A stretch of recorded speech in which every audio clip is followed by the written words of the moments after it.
ใน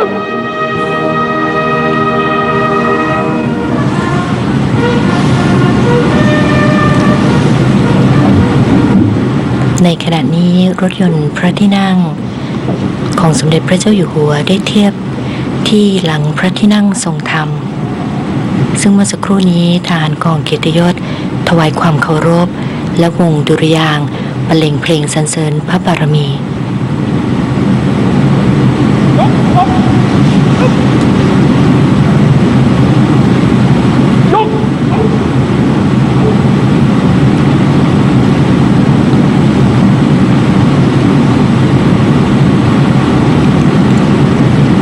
เสด็จพระราชดำเนินพร้อมด้วยพระเจ้าหลานเธอพระองค์เจ้าพัชรกิติยาภาพระเจ้าหลานเธอพระองค์เจ้าสิริวัณวรีนารีรัตน์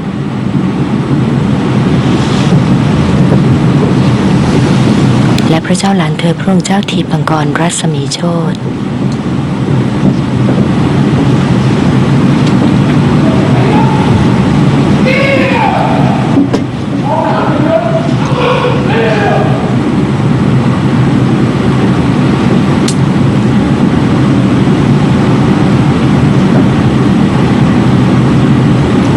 สมเด็จพระเจ้าอยู่หัวเสด็จขึ้นพระที่นั่งทรงธรรมทรงรับการถวายความเคารพของผู้มาเฝ้าและประทับพระราชอาสน์ที่หน้าอาสงฆ์ค่ะ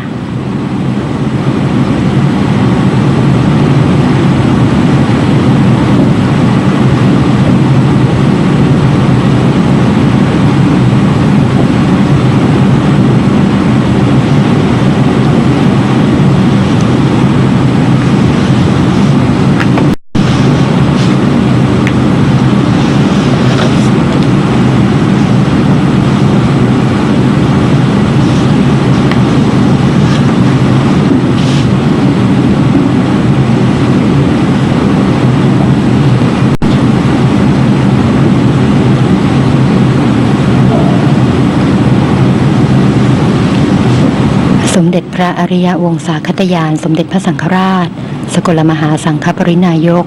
ที่จะถวายเทศน์จะขึ้นนั่งบนธรรมาสน์ค่ะซึ่งสมเด็จพระอริยวงศาคตยานสมเด็จพระสังฆราชสกลมหาสังฆปรินายกเป็นสมเด็จพระสังฆราชพระองค์ที่20แห่งกรุงรัตนโกสินทร์โดยทรงเริ่มดำรงตำแหน่งในวันที่12กุมภาพันธ์พุทธศักราช2560ค่ะท่านประสูติ26มิถุนายน2470นะคะมีพระชนสา90ปีพรรษา69ค่ะ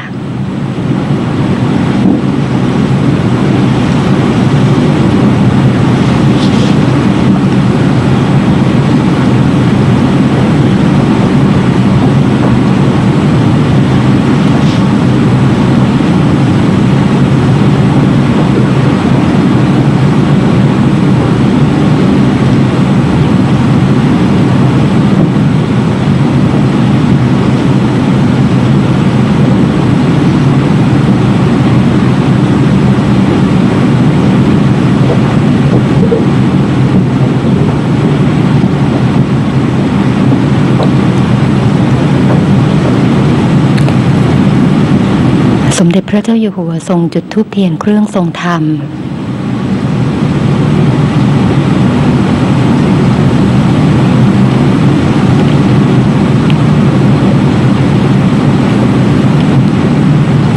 และทรงพระกรุณาโปรดเกล้าโปรดกระหม่อม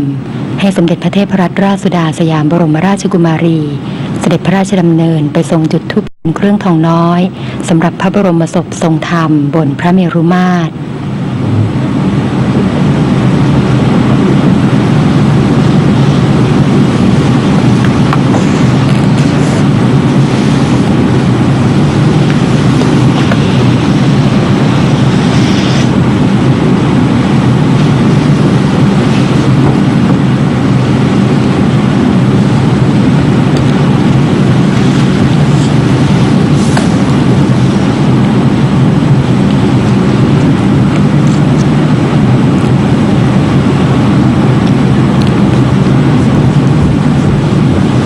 เด็จพระเทพรัตนราชสุดาสยามบรมราชกุมารีเสด็จขึ้นบนพระเมรุมาตรนะคะซึ่งก็จะผ่านราวบันไดนาคซึ่งมีอยู่4ชั้นด้วยกันนะคะชั้นชลาที่1เป็นนาค1เสียนชั้นชลาที่2เป็นนาค3เสียนชั้นชลาที่3เป็นนาค5เสียนและบันไดทางขึ้นบุษบกองค์ประธานจะเป็นนาค7เสียนนะคะพระเมรุมาตรในครั้งนี้เป็นมากกว่าสถานที่ประกอบพระราชพิธีถวายพระเพลิงพระบรมศพนะคะแต่เป็นการจารึกประวัติศาสตร์เกี่ยวกับโบราณราชประเพณีรวมไปถึงการรวบรวมสุดยอดงานประณีตศิลป์อันล้ำค่าของคนไทยค่ะ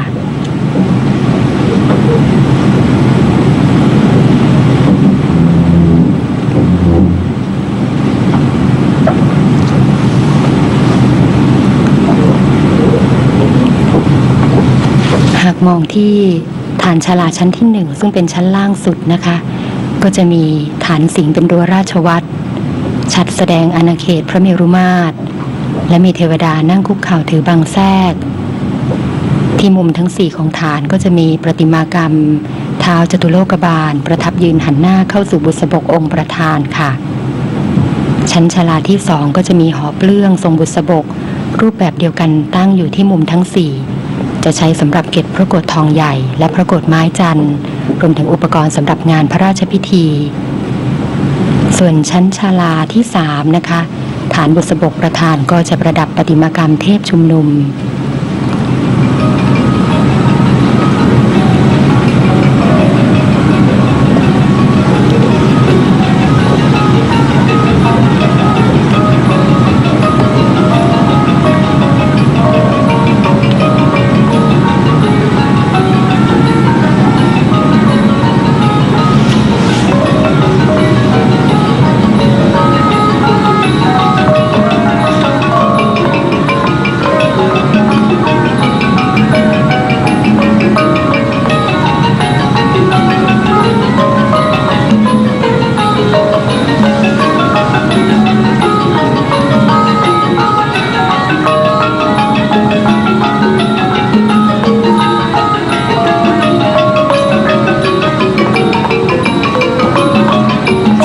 เทพรัตนราชสุดาสยามบรมราชกุมารีเสด็จพระราชดำเนินลงจากพระเมรุมาตรนะคะเข้ามาอย่างพระที่นั่งทรงธรรม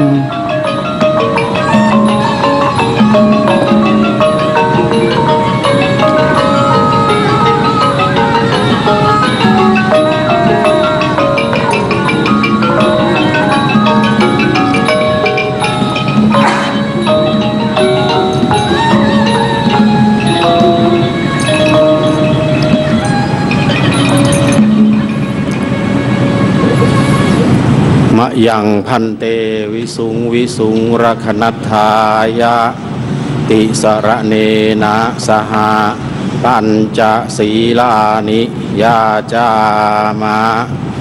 ทุติยัมปิมะยังพันเตวิสุงรคนัฏฐายะติสระเนนะสหะ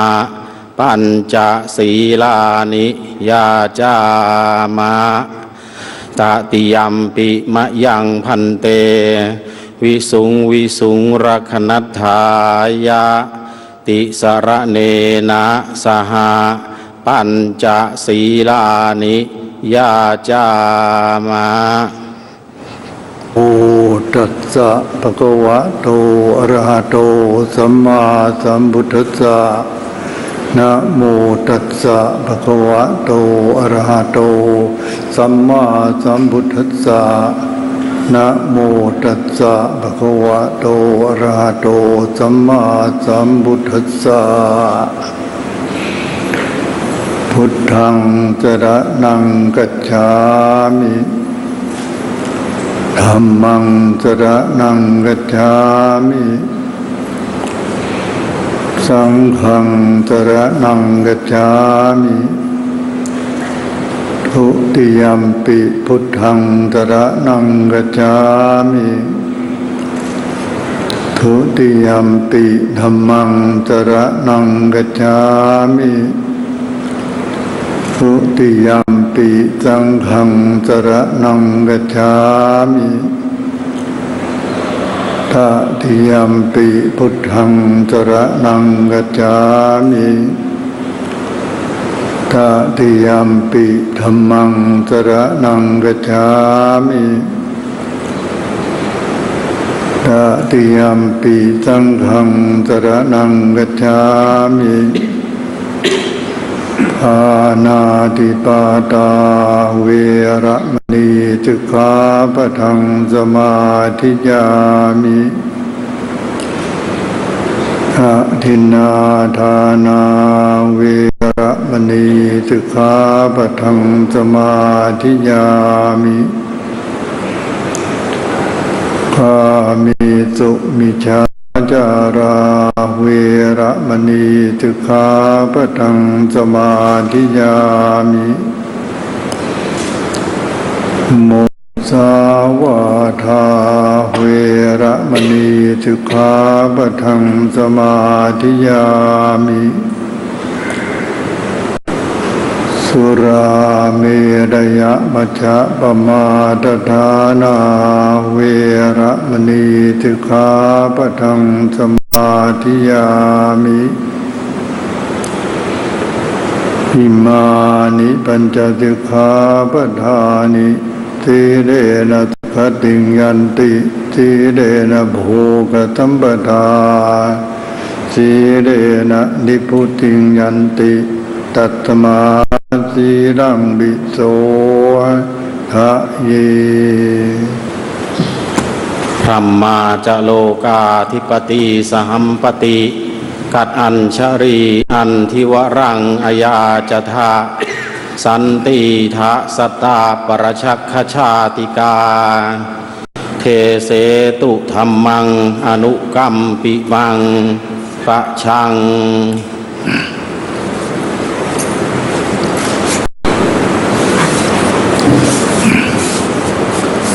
ขอถวายพระพรเจริญพระราชสิริสวัสดิ์พิพัฒนมงคลพระชนมสุขทุกประการจงมีแด่สมเด็จบรมบพิตรพระราชสมภารพระองค์สมเด็จพระธรรมิกราชาธิราชเจ้าผู้ทรงพระคุณอันประเสริฐบัดนี้จักรับพระราชทานถวายวิสัชนา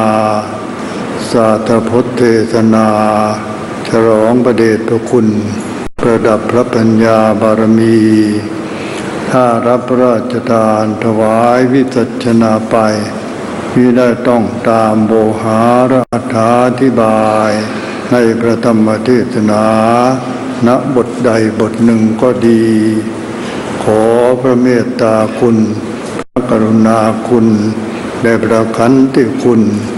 ทรงพระกรุณาโปรดพระราชทานอภัยแก่อาตมะผู้มีสติปัญญาน้อยขอถวายพระพรนะโมตัสสะภะคะวะโตอะระหะโตสัมมาสัมพุทธัสสะนะโมตัสสะภะคะวะโตอะระหะโตสัมมาสัมพุทธัสสะนะโมตัสสะภะคะวะโตอะระหะโตสัมมาสัมพุทธัสสะหันทานิภิกขเวอามันตยานิมิโววยธัมมาสังขาราอัปปมาทินะสัมปาทิฏฐาติบัดนี้สมเด็จบรมบพิตรพระราชสมภารเจ้าผู้ทรงพระคุณอันประเสริฐเสด็จประทับในท่ามกลางประมุขและผู้แทนรัฐอันมีสัมพันธไมตรีพระบรมวงศานุวงศ์ข้าทูลละอองธุลีพระบาทอาณาประชาราษฎร์ทุกหมู่เหล่าในการพระราชพิธีถวายพระเพลิงพระบรมศพพระบาทสมเด็จพระปรมินทรมหาภูมิพลอดุลยเดชบรมนาถบพิตร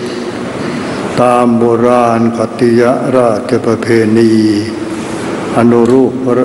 พระกตัญญูกตเวทิตานี้เป็นสัพพุริสภูมิดุจพื้นพระสุธาที่ยืนอาศัยแห่งสาธุชนอันคนดีจะประพฤติกิจการใดๆย่อมอิงอาศัยกตัญญูกตเวทีนี้เป็นหลักมั่นเสมอมาพระบาทสมเด็จพระปรมินทรมหาภูมิพลอดุลยเดชบรมนาถบพิตรแม้เสด็จสวรรคตล่วงลับไปกว่า1 ปีแล้วก็เป็นเหมือนอย่างทรงสำแดงพระองค์ให้ปรากฏแก่ผู้รำลึกถึงในเวลาคำหนึ่งถึงพระราชคุณูปการจักรู้สึกเหมือนอย่างได้รับพระราชทานพระบรมราชูปถัมภ์อยู่โดยตรงบัณฑิตผู้ทรงความปรีชาย่อมปรารภความอย่างเดียวกันสรรเสริญพระบรมศาสดาด้วยศรัทธาประสาทะว่า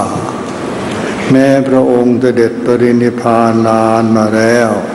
ก็เป็นดุจปรากฏอยู่โดยความเป็นอตีตารมณ์คือคำหนึ่งเห็นแม้เมื่อล่วงไปแล้วแต่ยังอยู่ด้วยพระคุณทั้งหลายอันจะพึงรู้สึกได้ด้วยใจพระบาทสมเด็จพระปรมินทรมหาภูมิพลอดุลยเดชบรมนาถบพิตรทรงถนอมอุปการะพระราชโอรสพระราชธิดาพระราชนัดดาและพระราชปนัดดาตามหน้าที่แห่งสมเด็จพระราชบุพการีตลอดมาพระทายาทที่ทรงพระเจริญแล้วพอจะทรงพระอุเบกขาได้ก็ยังมีพระราชฤทัยจดจ่อด้วยพระเมตตากรุณาสมด้วยพระพุทธภาษิตว่าพระมาติมาตาปิตโรมารดาบิดาชื่อว่าเป็นพรหมของบุตรก็พรหมมีเมตตากรุณาเป็นธรรมะเครื่องอยู่ฉันใดพระองค์ย่อมทรงพระเมตตาปรารถนาสุขและทรงพระกรุณาวิตกวิจารจะเรื่องทุกข์ของพระทายาทฉันนั้นแต่พรหมวิหารธรรมของพระองค์หาได้เผื่อแผ่จำกัดเฉพาะแต่ในพระคุณญาณเท่านั้นแม้พระบรมวงศานุวงศ์ก็ยังเผื่อแผ่ไปด้วยยังเผื่อแผ่ตลอดโดยตรงถึงอาณาประชาราษฎร์ทุกหมู่เหล่าทุกเชื้อชาติศาสนาทุกเพศและทุกวัยทั้งบัพพชิตและเครือขัดบรรดาที่ควรจะทรงสงเคราะห์ได้ด้วยสถานใดๆก็ทรงสงเคราะห์ด้วยสถานนั้นๆกล่าวอย่างสั้นคือทรงดำรงพระชนมชีพเพื่อประโยชน์ชนสุขของมหาชนชาวไทยและชาวโลกต้องตามพระปฐมบรมราชโองการทุกประการหากทรงทราบโดยพระญาณวิถีในเมื่อสมเด็จบรมบพิตรพระราชสมภารเจ้าได้ทรงรับสิริราชสมบัติจะทรงคุ้มครองประชาชนโดยธรรมและหากทรงทราบโดยพระญาณวิถีว่าประชาชนที่พระองค์ทรงห่วงนั้นจะสามารถน้อมนำพระปัญญาญาณไปบรรดาลชีวิตของตนให้อยู่ดีมีสุขพึ่งพาตนเองได้เป็นพลเมืองดีมีสติปัญญาและคุณธรรมพรั่งพร้อมยังความผาสุกร่มเย็นอย่างยั่งยืนย่อมทรงอิ่มพระราชฤทัยดุจดังพระบรมศาสดาทรงกระทำพุทธกิจแก่พระสาวกทรงอิ่มพระพุทธกมลแล้วเปล่งพระวาจาว่า กิจใจศาสดาผู้กรุณาแสวงหาประโยชน์พึงทำแก่สาวกทั้งหลายกิจนั้นเราได้ทำแล้วแก่พวกท่านทุกประการดังนี้สมเด็จพระผู้มีพระสัมมาสัมพุทธเจ้าสมเด็จพระสัมมาสัมพุทธเจ้าเมื่อจะเสด็จดับขันธปรินิพพานได้ประทานพระปัจฉิมโอวาทไว้ว่าหันตดานิภิกขเวอามันตยามิโววยธรรมาสังขาราอัปปมาเทนะสัมปาเทถะความว่าภิกษุทั้งหลายบัดนี้เราเตือนท่านทั้งหลายสังขารมีความเสื่อมไปเป็นธรรมดาท่านทั้งหลายจงทำประโยชน์ตนและผู้อื่นให้ให้สมบูรณ์ด้วยความไม่ประมาทเถิดสังขารหรือสภาพแห่งร่างกายและจิตใจอันถูกปรุงแต่งขึ้นเปรียบเหมือนบ้านเรือนเป็นอัพยากตธรรมไม่จัดเป็นบุญเป็นบาปอย่างดีเพียงที่ปรากฏให้เห็นอยู่ภายนอกเป็นของสวยของงามแตกต่างกันบ้างก็เท่านั้นความสำคัญอยู่ที่ผู้อยู่ในบ้านเรือนนั้นต่างหากว่าเป็นใครถ้าเป็นผู้ประเสริฐบ้านนั้นก็เป็นบ้านของผู้ประเสริฐเช่นถ้าเป็นที่ประทับของพระมหากษัตริย์ผู้ทรงทศพิธราชธรรมสถานที่นั้นก็เป็นพระราชวังอันพึงเคารพในทางตรงกันข้ามถ้าเป็นที่อยู่ของโจรผู้ร้ายสถานที่นั้นก็เป็นที่น่ารังเกียจไม่น่าเข้าใกล้สังขารหรือสรีระก็เช่นเดียวก็สังขารหรือสรีระก็เช่นเดียวกันนอกจากธรรมะไม่มีอะไรที่จะแบ่งสรีระให้ดีชั่วสูงต่ำได้แม้ยังยึดมั่นในตัวเราของเราอยู่ก็พึงทำตัวเราหรือผู้ครองนั้นให้เป็นผู้มีธรรมะอบรมคุณธรรมให้สมบูรณ์รู้จักเกื้อกูลผู้อื่นทำชีวิตให้มีสาระไม่เสียเปล่าเพื่อให้สมควรแก่การครองอัตภาพนี่มีแต่ความเสื่อมสลายแตกดับไปทั้งสิ้นตามธรรมดาของสังขารที่จะพึงสามารถเอาสาระประโยชน์จากธรรมดา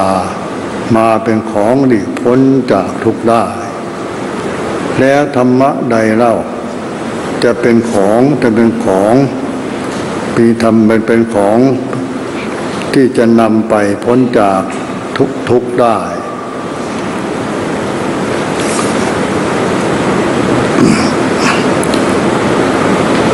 ขอรับพระ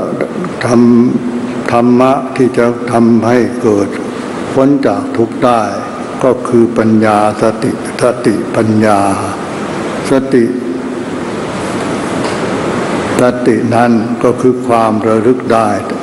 ที่จะเป็นเครื่องช่วยอุปการะให้มีปัญญาถ้าบุคคลขาดสติปัญญาเสียแล้วสังขารย่อมปรุงแต่งจิตให้เป็นจิตแห่งความโลภจิตแห่งความโกรธและจิตแห่งความหลงอันเป็นมูลเหตุในการพูดในการกระทำความชั่วทุกชนิดในทันทีสติย่อมเกิดร่วมกับจิตที่ดีงามทุกประเภทสติจึงมีหลายระดับขั้นทั้งที่เป็นไปในการให้ทานในการรักษาศีลและในการอบรมความสงบของจิตกระทั่งก้าวไปสู่มหาสติในการอบรมเจริญปัญญาให้เข้าใจถูกเห็นถูกในลักษณะของรูปธรรมและนามธรรมอันเป็นสภาพทุกข์ที่กำลังปรากฏซึ่งล้วนเกิดเพราะเหตุปัจจัยแล้วก็ดับไปไม่เที่ยงไม่ยั่งยืนพลันประจักษ์ความว่าง จากตัวตนสัตว์บุคคลเราเขาได้อย่างเป็นธรรมชาติในทุกขณะปัญญาจะเกิดขึ้นได้ก็จำเป็นต้องมีสติเกิดร่วมด้วยทุกครั้งดังนั้นการรู้แจ้งอริยสัจธรรมดับกิเลสตามลำดับขั้นต้องเป็นเรื่องของสติและปัญญาเท่านั้นที่จะเป็นไปเพื่อการระลึกรู้สภาวธรรมตามความเป็นจริงพระบาทสมเด็จพระปรมินทรมหาภูมิพลอดุลยเดชบรมนาถบพิตรทรงพระสติระลึกรู้จึงทรงดำรงพระชนมชีพอย่างสง่างามทั้งทางโลกและทางธรรมด้วยปัญญาสรุปประมวลได้ว่าพระองค์ทรงถึงพร้อมด้วยความไม่ประมาทในชีวิตพระบุญญาธิการจึงไพบูรณ์ควรที่เราทั้งหลายผู้ยังอยู่เบื้องหลังจะเร่งทำประโยชน์ตนและประโยชน์ส่วนรวมตามรอยพระยุคลบาทให้บริบูรณ์ด้วยความไม่ประมาทเพื่อพระผู้เสด็จจากไปจากได้ทรงอิ่มพระราชฤทัยว่ากตังกรณียังกิจอันต้องกระทำได้กระทำเสร็จแล้วและย่อมทรงบันเทิงทิพยารมณ์อย่างไม่ต้องสงสัยสมดังนัยยะพระพุทธภาษิตที่ว่าบุคคลผู้มีบุญอันได้ทำไว้แล้วย่อมยินดีในโลกนี้ละโลกนี้ไปแล้วก็ย่อมยินดีคือย่อมยินดีในโลกทั้งสองย่อมยินดีว่าบุญเราได้ทำไปแล้วครั้นไปสู่สุคติแล้วก็ยังยินดีกว่านี้อีกด้วยประการฉนี้ในอวสานแห่งพระธรรมเทศนาสมเด็จพระราชาคณะพระราชาคณะจะรับพระราชทานโถสาธยายสาธรพจน์คาถาในมหาสมาคมซึ่งมีสมเด็จบรมบพิตรพระราชสมภารเจ้าผู้ทรงพระคุณอันประเสริฐทรงเป็นประธานเพื่อเพิ่มพูนพระอัปมาทธรรมให้ไพบูรณ์ณกาลบัดนี้ขอถวายพระพร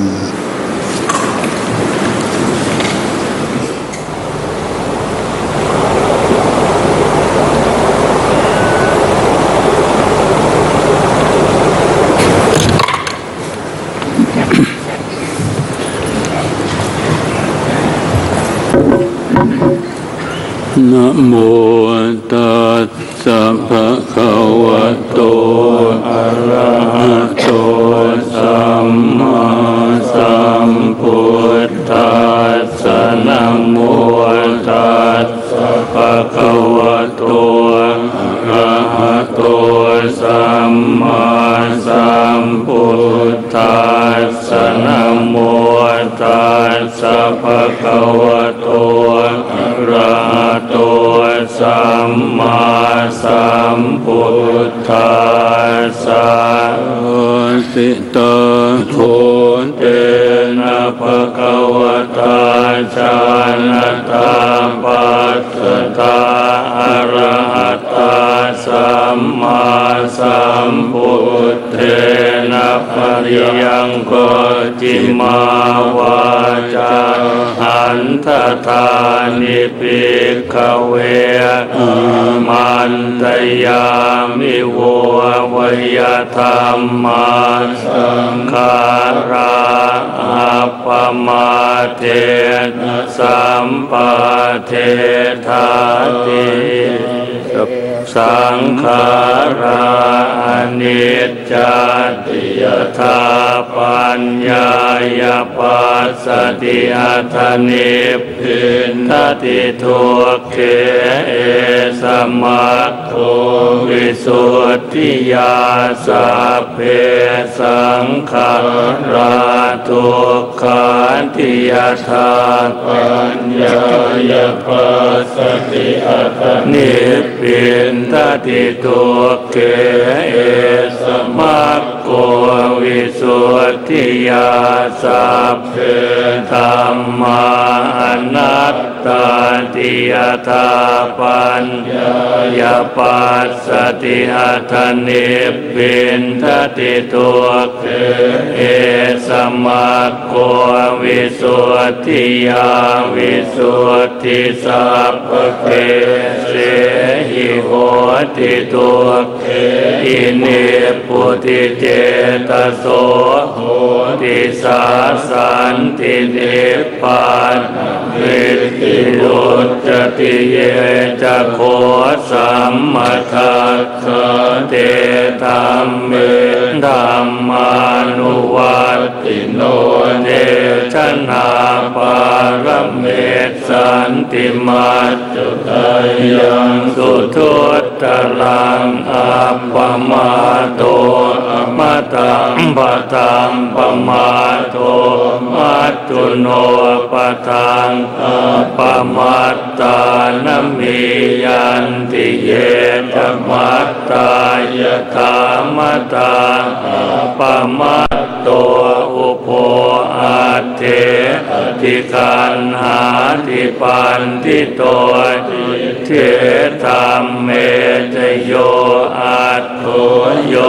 จัตโตสัมปรายิโก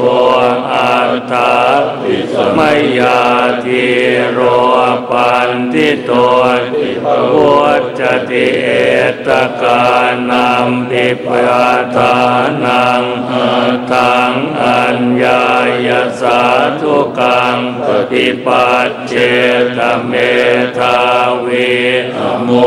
ขังชีวิตังยถาติ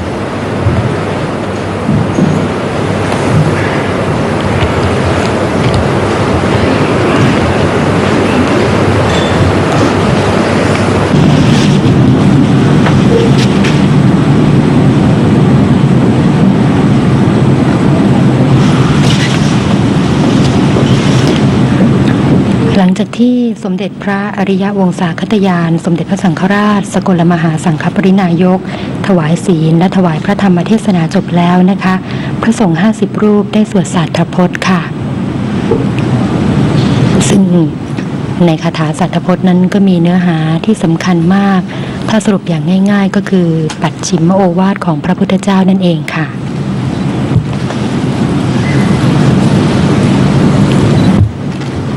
ซึ่งปัจฉิมพุทธโอวาทหรือว่าพระโอวาทที่พระพุทธเจ้า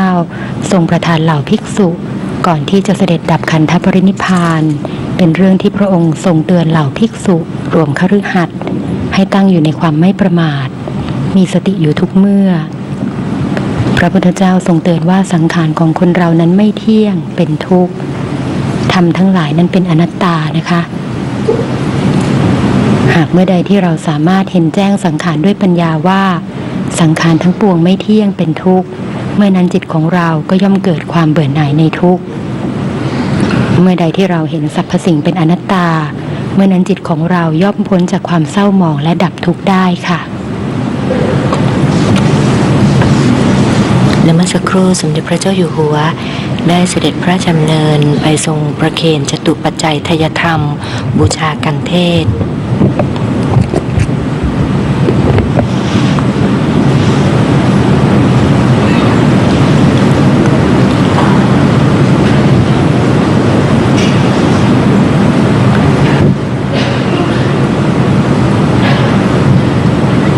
ซึ่งในลำดับจากนี้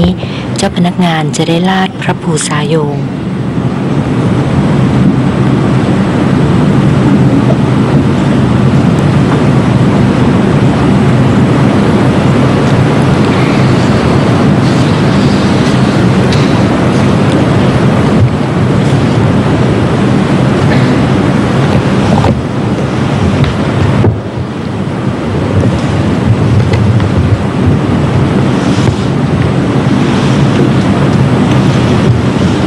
ซึ่งในวันนี้พระสงฆ์ทั้งสิ้น50รูปค่ะ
รอบแรกนี้นะคะสมเด็จพระเจ้าอยู่หัวเสด็จไปทรงทอดผ้าไตรถวายพระเทศ1ไตรซึ่งได้แก่สมเด็จพระอริยวงศาคตยานสมเด็จพระสังฆราชสกลมหาสังฆปรินายกค่ะรวมถึงพระสวดสาธรพจน์16ไตรซึ่งประกอบด้วยสมเด็จพระวรรณรัตน์สมเด็จพระธีรยานมุนีสมเด็จพระพุทธชินวงศ์สมเด็จพระพุทธาจารย์พระพรหมวชิรยานพระพรหมเมธีพระพรหมมุนีพระพรหมดิลกพระพรหมสิทธิพระพรหมโมลีพระพรหมบัณฑิตพระพรหมวิสุทธาจารย์พระมหาโพธิวงศาจารย์พระพรหมกวีพระพรหมเสนาบดีและพระธรรมเจติยาจารย์ค่ะ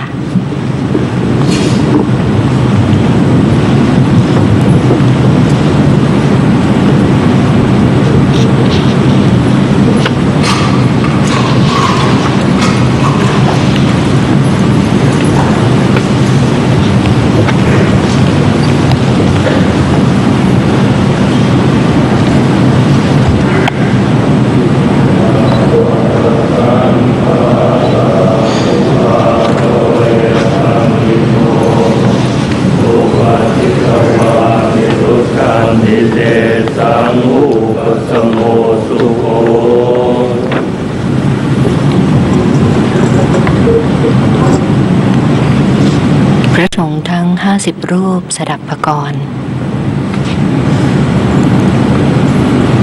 ยะถาวาริวหาปุราปริปุเรนติสาครังเอวเมวะอิโตทินังเปตานังอุปกัปปติอิจิตังปฏิตังตุมหังคิปะเมวะสมิจจตุสัพเพปุเรนโตสังกปา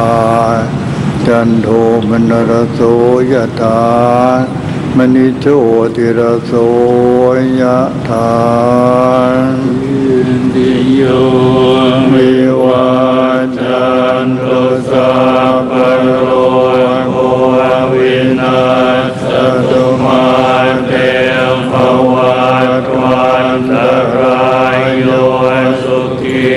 ติกายุโกภวสัพพิติโยวิวัจจันตุสัพพะโรโควินาศตุมาเตภวัตวันตรายโยสุขีติกายุโกภวสัพพิติโยวิวัจจันตุสัพพะโรโควินาศ สตุมาเตภวัตวันตรายโยสุขีทีกายยุโกภวะอภิวาทนาสิริสนิจังวุฒาปัจจายโน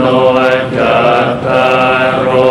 ธรรมาวัฏันติอายุวันโนสุขังภารังอายันจะบุตากินาทินาสังฆังกิสุปฏิทิตาทิขลัตตังอิตายาสัทธานโสอุปการปฏิโสยานิธรรมโมจายังนิทัสสิโตคือทานปุ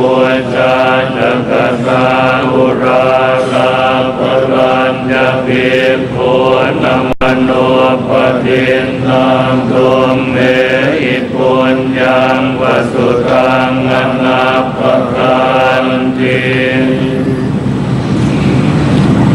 อติเรกวัสสตังชีวตุอติเรกวัสสตังชีวตุอติเรกวัสสตังชีวตุทีคายุโกโหตุอโรโกโหตุทีคายุโกโหตุอโรโกโหตุสุขิโตโหตุพระมหาราชาสิทธิกิจจังสิทธิกัมมังสิทธิลาภุเชโยนิจังพระมหาราชวรสะภวตุสัพพทาขอถวายพระพรวัตุสัพพมังคลังรักขันตุสัพพเทวตาสัพพบุตตานุภาเวนัสตาโสติภวันตุเตภวตุสัพพมังคลังรักขันตุสัพพเทวตาสัพพธรรมานุภาเวนัสตาโสติภวันตุเตภวตุสัพพมังคลังรักขันตุสัพพเทวตาสัพพสังฆานุภาเวนัสตาโสติภวันตุเต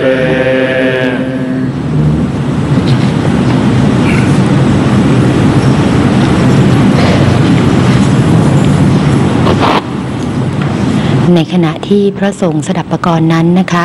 สมเด็จพระเจ้าอยู่หัวทรงหลั่งทักษิโนทกหลังจากนั้นพระสงฆ์ถวายอนุโมทนาถวายอดิเรก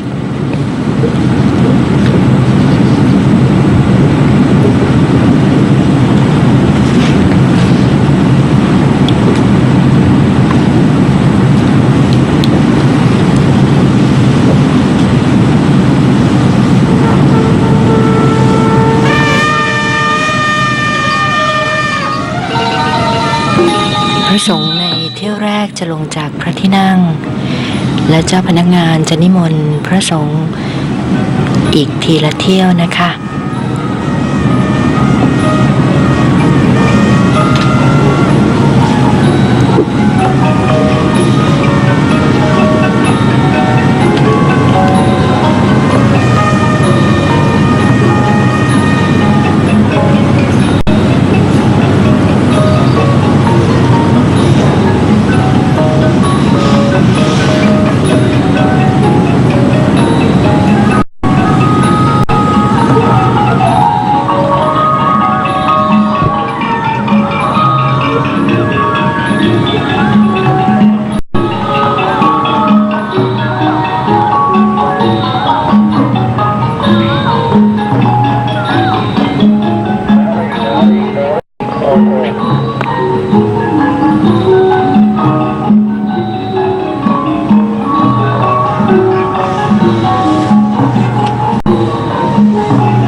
เที่ยวที่2นี้นะคะ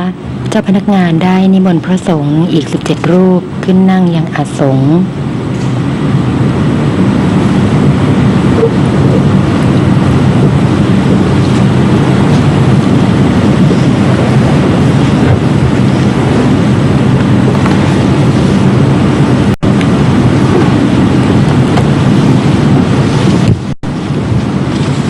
สมเด็จพระเจ้าอยู่หัวทรงทอดผ้าไตร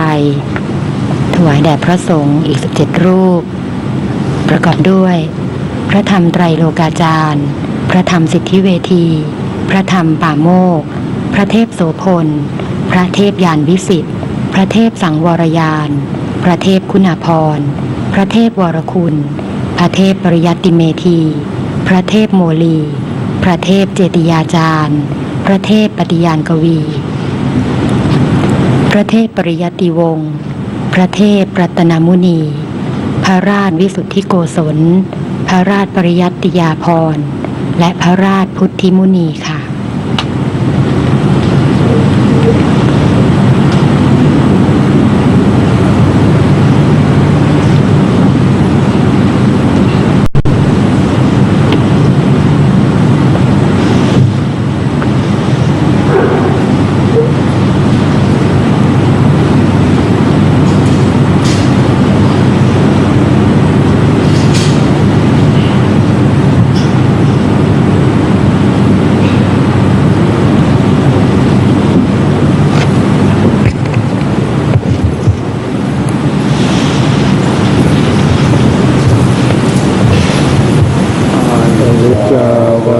สังขาราอุปาทวยธรรมิโนอุปัชชิตวานิรุจฉันติเตสังอุปสมโมสุโข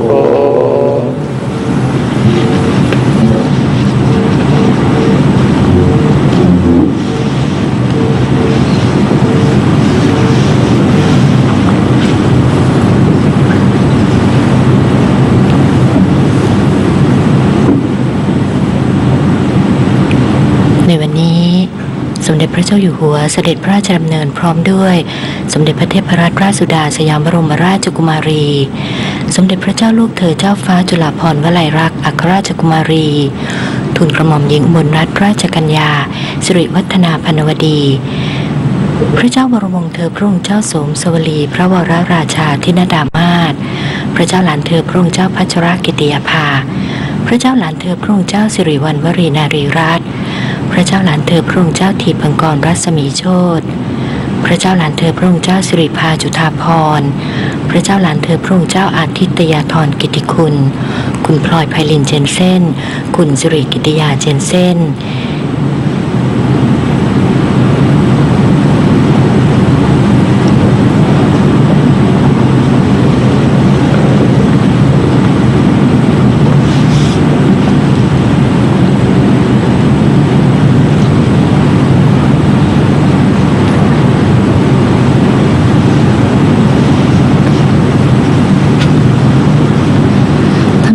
สำหรับการพระราชพิธีพระบรมศพของพระมหากษัตริย์ในสมัยรัตนโกสินทร์นั้นนะคะถือได้ว่าเป็นราชประเพณีที่มีแบบแผนมาจากธรรมเนียมปฏิบัติในสมัยอยุธยาตอนปลายโดยมีความสำคัญนะคะทัดเทียมกับพระราชพิธีบรมราชาภิเษกค่ะแม้ว่าจะมีการปรับเปลี่ยนไปในรายละเอียดปลีกย่อยของพระราชพิธีต่างๆอยู่บ้างตามยุคสมัยนะคะแต่ก็ยังคงยึดถือคติตามที่กล่าวไว้ในไตรภูมิคถาอยู่อย่างมั่นคงมีการประดิษฐานพระบรมศพบนพระเมรุมาตรซึ่งเปรียบเสมือนเขาพระสุเมนล้อมรอบด้วยเขาสัตตบริพันธ์เพื่อเป็นการส่งดวงพระวิญญาณกลับสู่สวรรค์อันเป็นที่สถิตของเทพยดาทั้งหลายโดยประกอบพระราชพิธีอย่างยิ่งใหญ่สมพระเกียรติค่ะโดยพระมหากษัตริย์ตามความเชื่อของพราหมณ์นั้นก็ทรงเป็นสมมุติเทพสถิตบนเขาพระสุเมนที่จุติลงมายังโลกมนุษย์เมื่อสวรรคตก็จะมีการจัดพระราชพิธีส่งดวงพระวิญญาณกลับสู่เขาพระสุเมนดังเดิมพระบาทสมเด็จพระปรมินทรมหาภูมิพลอดุลยเดชบรมนาถบพิตรท่านคือพระนารายณ์อวตารซึ่งในพระนามเต็มของพระองค์ก็ใช้คำว่ารามาธิบดีและพระองค์ก็ยังทรงเป็นพระโพธิสัตว์ ที่เกิดในสวรรค์ชั้นดุสิตในขณะนี้เราจึงเห็นเขาพระสุเมนที่จะได้ทำหน้าที่ในการส่งพระองค์ไปยังสวรรค์ชั้นดุสิตซึ่งก็คือยอดของพระเมรุมาตรที่ได้แสดงให้เห็นตอนนี้ด้วยค่ะซึ่งองค์พระเมรุมาตรพระบรมศพของพระบาทสมเด็จพระปรมินทรมหาภูมิพลอดุลยเดชบรมนาถบพิตรนั้นเป็นพระเมรุมาตรทรงบุษบก9ยอดบนชั้นฐานชลาย่อมุมไม้12โครงสร้างภายในนั้นเป็นเหล็กแบบยึดด้วยน็อตฐานรากโครงสร้างแบบใช้พื้นดินรับน้ำหนักโดยไม่มีเสาเข็มองค์พระเมรุมาตรนั้นปิดผิวประดับด้วยไม้อัดกรุกระดาษทองย่นตกแต่งลวดลายและเครื่องประกอบพระอิสริยยศมีเทวดาเชิญฉัตรและบังแทรกมีองค์มหาเทพ5องค์นอกจากนั้นก็ยังมีสัตว์มงคลสัตว์อโนดาตนะคะภายในสัตว์ก็ประดับด้วยประติมากรรมสัตว์หิมพานต์อีกด้วยค่ะกลับมาที่ภายในพระที่นั่งทรงธรรมนะคะ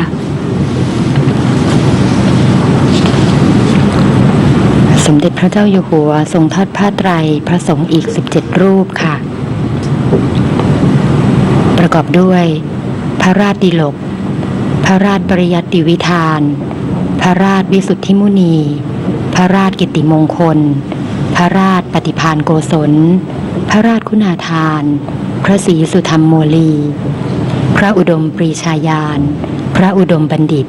พระโสพลวชิราภรณ์พระพิมลภาวนาพิธานพระสุธีรัตนบัณฑิต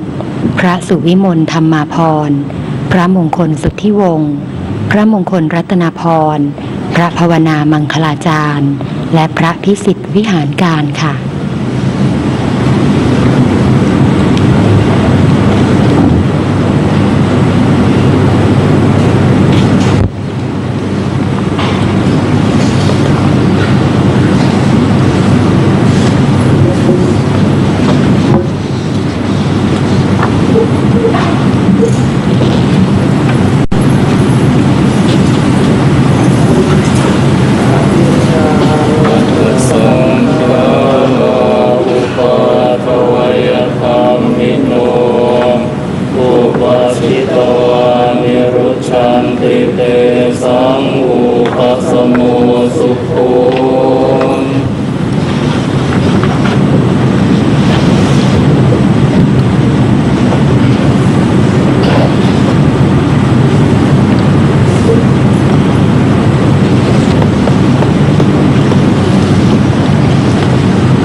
พระที่นั่งทรงธรรมนะคะซึ่งเป็นอาคารที่ตั้งอยู่กึ่งกลางด้านทิศตะวันตกของพระเมรุมาตรค่ะซึ่งพระที่นั่งทรงธรรมนี้นะคะนอกจากจะต้องสวยสง่าตรงตามโบราณราชประเพณีแล้วก็ยังต้องสอดคล้องกับพระเมรุมาตรอีกด้วยค่ะ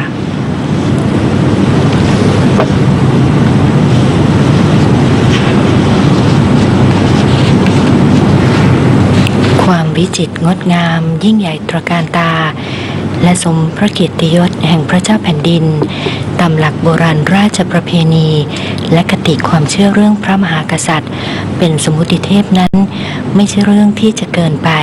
สำหรับประสบกนิกรชาวไทยในขณะนี้แน่นอนค่ะเพราะเราต่างรู้ดีว่า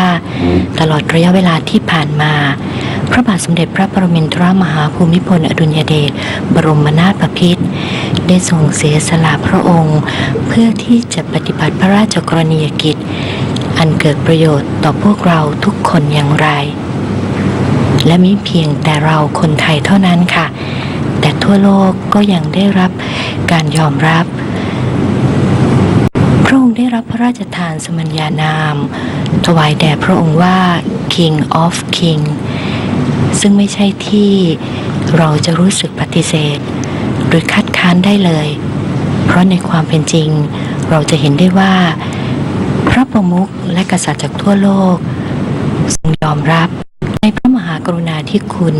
ของพระบาทสมเด็จพระปรมินทรมหาภูมิพลอดุลยเดชบรมนาถบพิตรมาโดยตลอด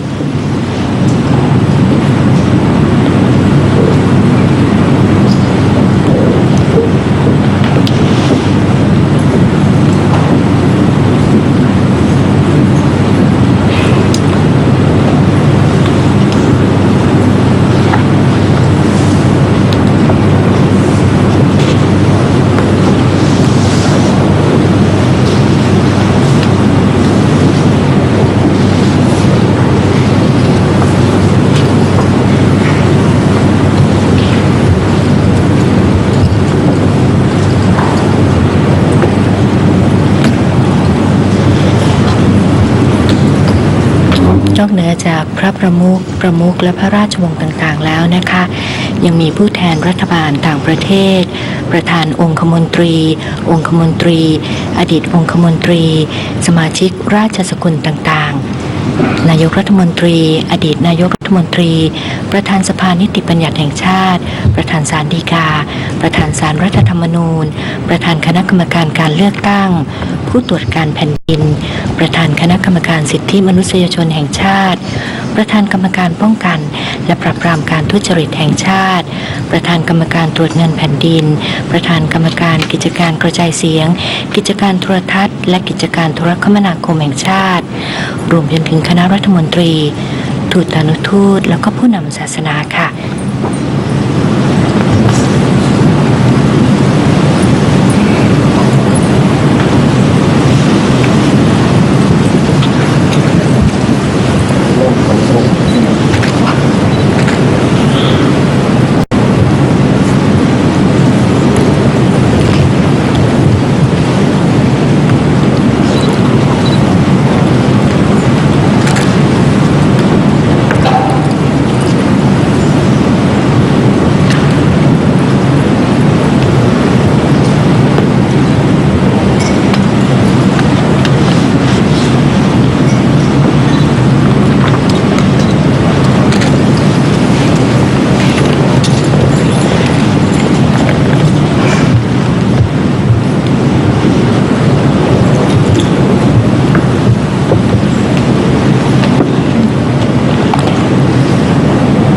ส่วนของพระเมรุมาตรนั้นนะคะแนวคิดภาพรวมนั้นได้มีการศึกษาประวัติศาสตร์การสร้างพระเมรุมาตรในสมัยรัชกาลที่5 6 และ 8มาเป็นต้นแบบค่ะเน้นคติความเชื่อตามหลักไตรภูมิเปรียบพระมหากษัตริย์ดั่งองค์สมมุติเทพเป็นทรงบุษบกเรือนยอด9 ยอดเทียบเคียงกับพระที่นั่งดุสิตมหาปราสาทรวมไปถึงพระที่นั่งจักรีมหาปราสาทลักษณะ9 ยอดนั้นสื่อว่าเป็นสมัยของรัชกาลที่9ค่ะเมื่อมองประโยชน์ใช้สอยจะเห็นว่าแต่ละยอดนั้นเป็นประธานตรงกลางบุษบกตรงกลางจะเป็นที่ประดิษฐานรองพระโกฐเพื่อใช้สำหรับตั้งพระจิตกาธานเพื่อถวายพระเพลิงนะคะถัดออกมายอดอีก4 องค์รองลงมาคือสร้างสำหรับพระสวดพระอภิธรรมค่ะส่วนบุษบกโดยรอบบุษบกหอเปลื้องสำหรับเก็บพระหีบเก็บพระโหดเก็บพระโกฐทองใหญ่นะคะและเก็บข้าวของเครื่องใช้สำหรับงานพระเมรุมาตรซึ่งทั้งหมดนี้ก็จะครบลักษณะ9 ยอดและในความพิเศษของ9 ยอดก็จะเป็นยอดลักษณะ7 ชั้นเชิงกลอนเป็นการถวายพระเกียรติยศสูงสุดค่ะ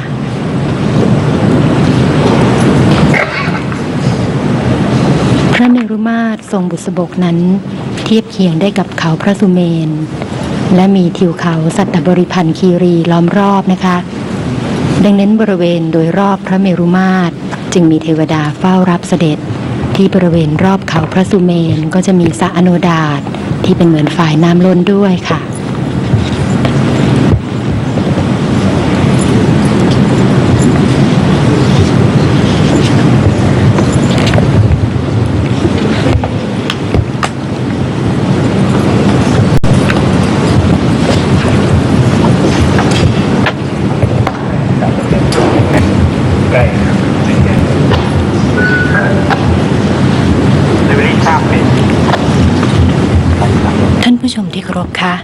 ในปีพุทธศักราช 2539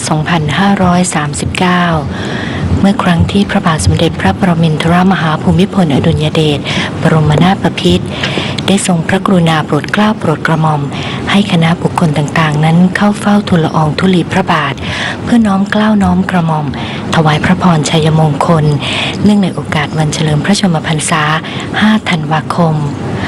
พระองค์ทรงมีพระมหากรุณาธิคุณทรงเล่าถึงข้อความจากสมเด็จพระศรีนครินทราบรมราชชนนีหรือสมเด็จย่าที่ว่าเราตายแล้วห้ามร้องไห้ไม่ให้ร้องไห้เพราะเป็นของธรรมดาคนเราก็ต้องตายพระองค์ได้มีพระราชดำรัสเล่าต่อค่ะว่าพระองค์ทรงอาลัยแต่ก็ได้ทอดพระเนตรเห็นความรักที่ประสบกนิกรและคนไทยทั้งชาติมีต่อพระราชมารดาของพระองค์และเมื่อถึงวันนี้ค่ะพระองค์ได้ทอดพระเนตรเห็นแล้วว่าคนไทยมีความรักต่อพระองค์มากเพียงใดพระองค์คงได้ทอดพระเนตรเห็นความเสียใจของคนไทยทั้งชาติซึ่งแน่นอนว่าสำหรับคนไทยแล้วหลังจากนี้สิ่งที่จะทำได้คือการทำความดีถวายแด่พระองค์ท่านค่ะ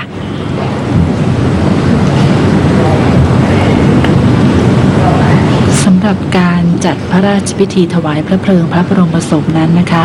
การจัดสร้างพระเมรุมาตรถือได้ว่าเป็นการถวายพระเกียรติยศอย่างสูงแด่พระมหากษัตริย์ที่เสด็จสวรรคต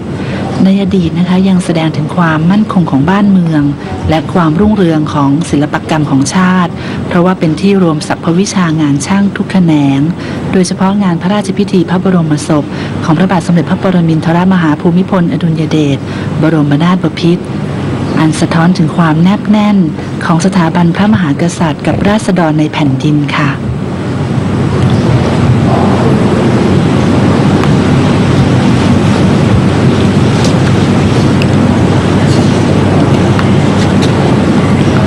ในวันนี้นอกเหนือจากประสบกนิกรชาวไทยทั่วทั้งประเทศกำลังรับชมผ่านทางโทรทัศน์รวมการเฉพาะกิจแห่งประเทศไทยแล้วนะคะพี่น้องคนไทยประสบกนิกรชาวไทยทั่วโลกก็กำลังรับชมผ่านทางเครือข่ายที่เราส่งไปยังต่างประเทศทั่วโลกค่ะทางไทยทีวี Global Network ทั้ง177ประเทศทั่วโลกนอกเหนือจากนั้นค่ะในวันนี้ที่ประเทศสวีเดนยังมีสิ่งที่สำคัญค่ะเนื่องจากเมื่อครั้งที่พระบาทสมเด็จพระปรมินทรมหาภูมิพลอดุลยเดชทรงครองสิริราชสมบัติพระองค์ทรงเห็นประโยชน์ของการผูกมิตรไมตรีกับนานาประเทศเพื่อความเจริญก้าวหน้าและความมั่นคงของประเทศไทยจึงทรงประกอบพระราชกรณียกิจด้านการเจริญสัมพันธไมตรีระหว่างประเทศด้วยการเสด็จพระราชดำเนินเยือนประเทศต่างๆอย่างเป็นทางการพร้อมพระองค์ได้มีพระราชปณิธานที่ว่าข้าพเจ้าทำหน้าที่ประมุขคือนำจิตใจของประชาชนชาวไทยไปแสดงต่อประชาชนต่างประเทศว่าเป็นมิตรและขอเป็นมิตร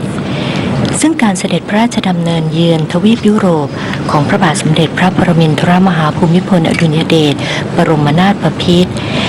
และสมเด็จพระนางเจ้าสิริกิติ์พระบรมราชินีนาถในรัชกาลที่ 9ก็ได้รวมประเทศสวีเดนไว้ในหมายกำหนดการในครั้งนั้นด้วยค่ะนับจากนั้นทั้งสองราชวงศ์ก็ได้เสด็จเยือนซึ่งกันและกันอีกหลายครั้งแสดงถึงสัมพันธไมตรีที่ยั่งยืนและมั่นคงตลอดมาและในฐานะที่พระบาทสมเด็จพระปรมินทรมหาภูมิพลอดุลยเดชบรมนาถบพิตรทรงเป็นอัศวินแห่งเครื่องขัตติยราชอิสริยาภรณ์มหาเทวาแห่งสวีเดนหรือว่า Knight of the Swedish Royal Order of the Sirihamซึ่งเป็นเครื่องราชอิสริยาภรณ์ชั้นสูงสุดของประเทศสวีเดนมาตั้งแต่วันที่ 5 เมษายน พุทธศักราช 2493 ในวันนี้ค่ะวันที่ 26 ตุลาคม พุทธศักราช 2560 ได้มีการจัดพระราชพิธีณประเทศไทยแต่ในขณะเดียวกันค่ะทางประเทศสวีเดนก็ยังได้มีการจัดพิธีถวายพระเกียรติชั้นสูงสุดเช่นเดียวกัน โดยกองทหารเกียรติยศจากพระบรมมหาราชวังในกรุงสต็อกโฮล์มจะได้อัญเชิญตราประจำพระองค์ของพระบาทสมเด็จพระปรมินทรมหาภูมิพลอดุลยเดชบรมนาถบพิตรที่อยู่ณพระบรมมหาราชวังไปยังวิหารริดดาโฮมซึ่งเป็นสถานที่เก็บพระบรมศพของราชวงศ์สวีเดนมาตั้งแต่เมื่อปีพุทธศักราชคริสตศักราช 1632 ค่ะ จากนั้นในเวลา 12 นาฬิกาถึง 13 นาฬิกาตามเวลาที่ประเทศสวีเดนนะคะ ก็จะมีพิธีพิเศษในวิหาร จะมีการประกอบพิธีลั่นระฆังมหาเทวาตามราชประเพณี เป็นการรำลึกถึงสมาชิกผู้วายชนเป็นเวลา1 ชั่วโมง จากนั้นจะอัญเชิญตราประจำพระองค์ของพระบาทสมเด็จพระปรมินทรมหาภูมิพลอดุลยเดชบรมนาถบพิตรไว้ที่โบสถ์แห่งนี้ตลอดไปค่ะ แสดงให้เห็นถึงความรุ่งเรืองในการเจริญสัมพันธไมตรีมาโดยตลอดรัชกาล